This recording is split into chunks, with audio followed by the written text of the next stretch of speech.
Unapocheza nyumbani, wazo la kwanza ni kupata pointi 3. Unapocheza nyumbani dhidi ya Al Ahly, ukipata pointi 1 unasema alhamdulillah. Ndio kuna kucheza nyumbani unacheza na mtu yeyote tu kawaida.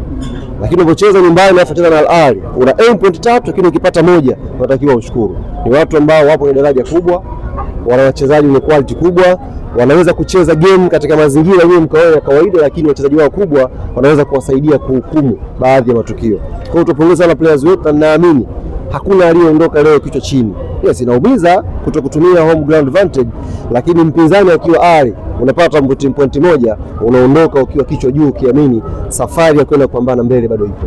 Ahly Yanga amefunga usajili na kumtambulisha mchezaji wa mwisho. Tumtarajie kwenye mechi ijayo.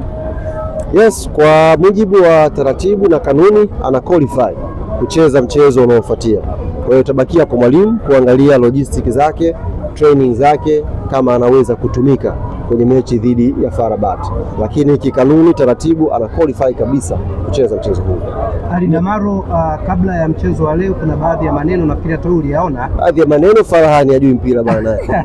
Farahani sometimes sio inakuaje naye vitu vingine. Kuna wakati tunaweza zaita za huyo Unahisi kama amemjibu ipasavyo? Hamna, Damaro hawezi kumjibu Farahani, mtu mdogo sana mno kwenye mpira. Yaani Damaro aingie kucheza na Ahly amjibu Farahani, ni mtu mdogo mno. Hii ni kiwango chake cha kawaida na lazima tufahamu. Damaro ameingia dirisha hili dogo, ana session chache uwanja wa mazoezi na wenzake. Kwa hivyo anapocheza bado anaendelea kujitafuta kuingia kwenye chemistry nzima ya timu. Kwa hiyo tunampongeza na tunaamini ana nafasi ya kuimprove zaidi kuendelea kuimarisha eneo la kiungo la ulinzi. Bwana, sisi tulikuwa tunaongea na Waarabu pale wa Ahly. Tukawauliza katika vita ya FAR Rabat na Young Africans nani mnatamani apite? Wakasema wanatamani kumuona Young Africans. Tukamuuliza kwa nini? Wakasema wana timu nzuri. Mwenyekiti, wewe unaunga mkono hicho jamaa? Wao unajua Waarabu si unajua wanapigishana shoti. Hao sisi tunawaelewa, lakini muhimu sisi focus yetu ni mechi ya Morocco, ni mechi ya maamuzi. Mechi ya Morocco kila tokeo lina hatima yake. Ukipata sare ina hatima yake, ukipoteza kwa idadi kubwa ya magoli ina hatima yake, ukishinda ina hatima yake.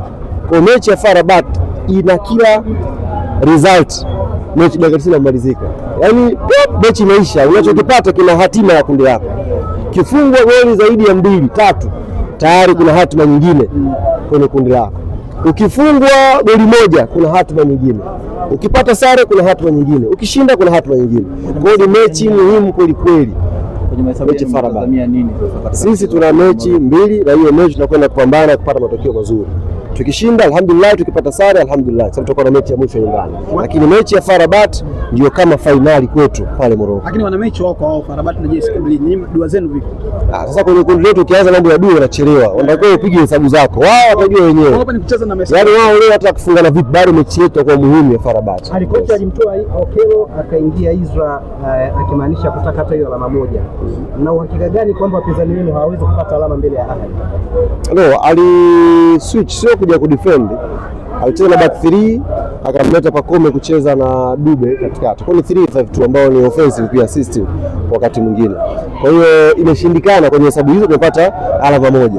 Hao FAR Rabat wana mechi ya mwisho na Ahly watakuwa Misri, lakini wao wanaweza wakaenda Misri wakiwa wamesha qualify kama watafunga goli nyingi kwenye uwanja wao nyumbani. Kwa hiyo kama mechi ya Morocco ni mechi ya kimahesabu kiliko very tricky.